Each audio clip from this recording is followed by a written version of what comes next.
Dați și voi distribuții ăștia, că pun și eu clipul ăsta pagina mea de Facebook. Sunt aici la Paris, lângă turn aici, vedeți, turnul Eiffel în spatele meu.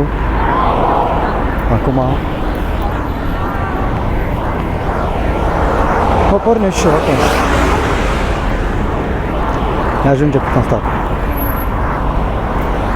Deci atâta deocamdată pe astăzi.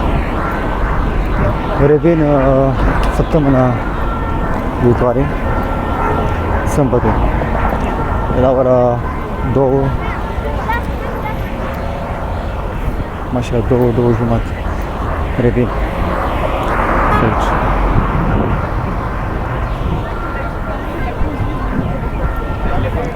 Dați o distribuție, că pun